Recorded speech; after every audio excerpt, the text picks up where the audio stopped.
Kembali bersama kami dalam segmen khusus Energy Corner dan saat ini masih bersama kami Bapak Wisnu Bahriansyah selaku Direktur Manajemen Resiko Pertamina Hulu Energi. Pak Wisnu, kita lanjutkan kembali diskusi kita Siap. Pak. Tadi di tengah berbagai rencana dan juga strategi yang akan diterapkan oleh Pertamina Hulu Energi ya dalam upaya untuk mendorong dan juga mendukung swasembada energi, tentu hal ini membutuhkan pendanaan begitu ya Pak yang cukup besar. Nah, seperti apa mungkin Anda bisa menggambarkan strategi pendanaan untuk proyek-proyek Pertamina Hulu Energi ke depannya dan sedikit juga Pak gambaran akan tren investasi di sektor hulu migas saat ini. Baik, makasih Mbak Iva. Mungkin saya bahasnya yang tren investasinya dulu. Jadi memang industri hulu migas itu dua tantangannya. Pertama, biayanya tinggi. Yang kedua, resikonya juga tinggi. Jadi memang kemudian eh, investasi di hulu migas itu bisa disebutkan adalah sebagai salah satu investasi yang tingkat ketidakpastiannya itu cukup tinggi. Di samping tantangan tadi resiko dan biaya yang cukup tinggi itu tadi juga, yang kedua adalah harga minyak ke depan itu juga sulit untuk diprediksi. Kita tidak tahu berapa harga minyak ke depan. Harga minyak itu tidak hanya dipengaruhi oleh supply and demand, tetapi juga kadang-kadang dan lebih seringnya dipengaruhi oleh kondisi geopolitik. Dengan ketidakpastian itu, bagaimana sih kita kemudian melihat tren investasi di sektor hulu migas? Uh, Satu pertanyaan yang mungkin sering disebutkan oleh masyarakat adalah, oh ini industri hulu migas sudah sunset, akan banyak energi lain yang akan menggantikan. Misalnya di transportasi ada teknologi listrik dan yang lain. Mungkin benar bahwa ke depan itu secara persentase peran migas dalam energi itu akan berkurang, tetapi kalau dari angkanya atau dari nominalnya itu akan tetap bertambah. Kalau hari ini mungkin persentasinya, anggaplah ini saya ngambil angka itu saja gitu ya, 50% dari 1.000 barrel misalnya begitu. Nanti mungkin tahun depan akan jadi 40%, tetapi kebutuhan tahun depan itu udah jadi 2.000 barrel gitu. Jadi 40% itu sesuatu yang angkanya akan lebih besar dibandingkan yang 50% tahun ini. Artinya begini, bahwa peluang investasi ke migas ke depan itu masih cukup besar dengan tantangan itu tadi, ada ketidakpastian harga minyak dan kemudian high risk dan high investment. Nah, bagaimana kemudian itu bisa uh, dimitigasi begitu ya? Untuk Indonesia, uh, kami mengharapkannya dan ini sudah disupport oleh pemerintah Indonesia adalah skema KKKS atau skema kontrak kontraktor kerjasama yang kalau dulu di awal itu ada skema cost recovery, kemudian ada skema gross rate. Nah, hari ini kontraktor kerjasama itu boleh memilih apakah akan menjalankan kontrak dalam skema cost recovery atau menjalankan dalam skema gross split. Nah, fleksibilitas skema ini yang juga akan membantu investasi migas ke depan untuk bisa lebih jauh lagi. Itu mungkin yang terkait dengan iklim investasi di Indonesia gitu ya. Baik. Nah, kemudian yang kedua adalah yang terkait pendanaan.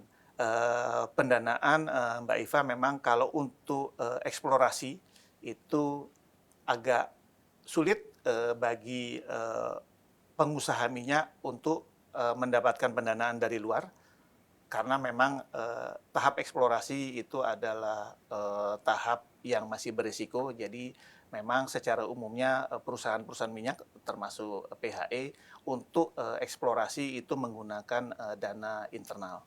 Nah, tetapi kemudian begitu eksplorasinya terbukti ada cadangan dan itu bisa dikembangkan secara ekonomis, kami biasanya melakukan dua hal. Pertama adalah kita melakukan kemitraan tidak hanya kita bekerja sendiri, tapi kita juga bekerja sama dengan mitra, apakah itu perusahaan minyak nasional, perusahaan minyak NOC atau National Oil Company dari negara lain, atau International Oil Company. Tujuannya untuk berbagi resiko dan juga berbagi teknologi dalam mengembangkan. Dalam hal kita kemudian cadangan itu sudah berproduksi, sudah ekonomis untuk diproduksikan, itu pendanaan bukan sesuatu hal yang terlalu sulit. Mungkin yang menjadi concern adalah bagaimana nanti harga minyaknya ke depan pada saat lapangan tersebut berproduksi. Baik. Nah, disitulah kemudian peran skema kalau untuk di Indonesia begitu ya. Apakah kita memilih cost recovery atau kita memilih gross profit, itu yang menjadi salah satu penentu untuk keberhasilan investasi. Oke, baik. Nah, tantangan dalam hal investasi ini juga tentu pasti ada kaitannya juga dengan regulasi begitu ya Pak ya. Nah, ini seperti apa mungkin PHE melihat tantangan yang dirasakan dari sisi investasi maupun juga regulasi sejauh ini Pak? Baik, mungkin kalau investasi tadi yang seperti saya sampaikan tadi. Nah, yang kedua adalah regulasi. Sebenarnya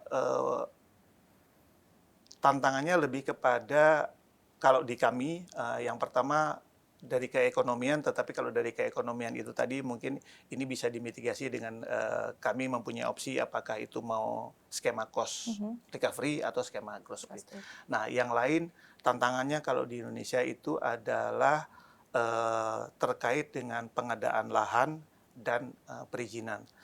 Kami bekerja sama dengan seluruh unsur pemerintahan, baik itu di pemerintah pusat, di pemerintah daerah, juga utamanya Kementerian ESDM, Kementerian Lingkungan Hidup, kemudian juga pemerintah daerah di level provinsi dan kabupaten.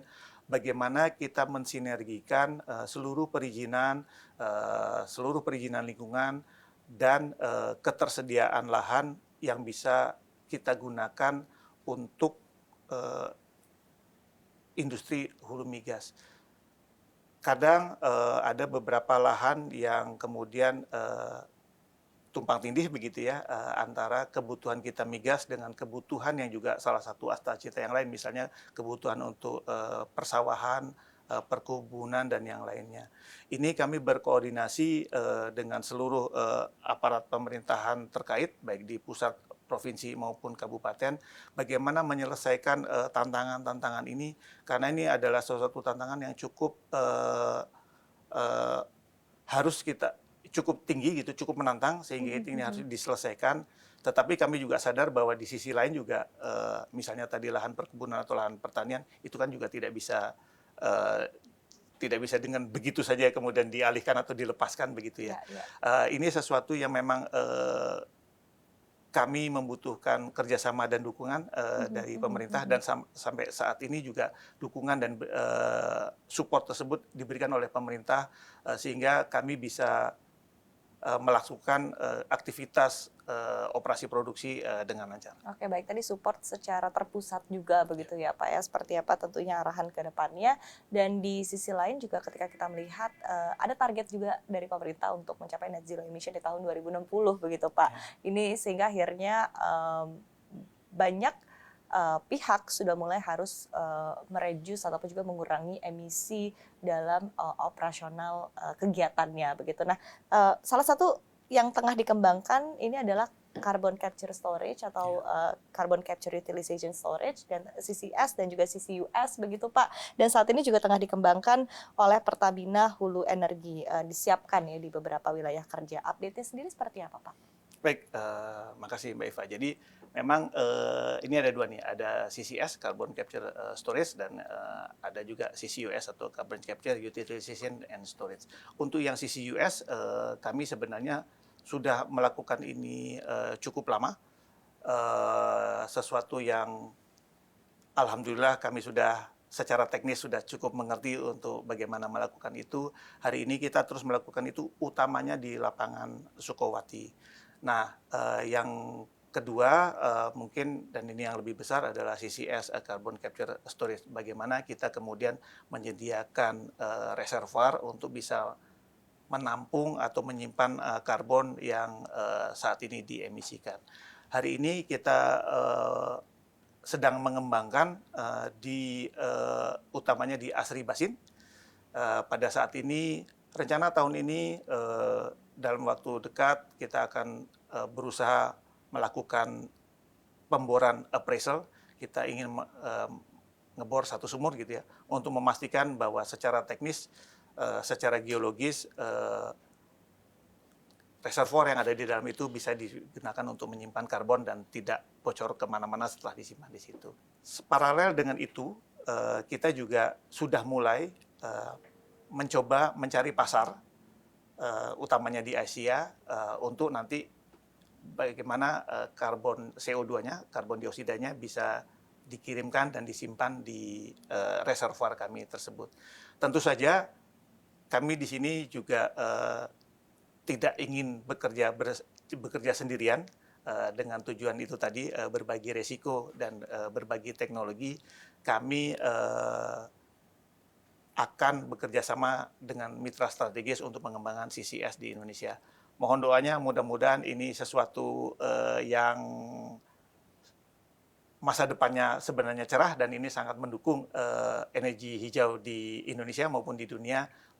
Mohon doanya, mudah-mudahan kami bisa berhasil di sini. Oke, baik. Terakhir Pak Wisnu, berkaitan dengan implementasi ESG di perusahaan ya, sekali lagi dengan target untuk mencapai net zero emission, kemudian juga langkah-langkah tren ESG ini bukan hanya sekedar tren tapi sebetulnya Pak, tapi sebuah keharusan begitu ya. Seperti apa implementasinya di Pertamina Hulu Energi sejauh ini?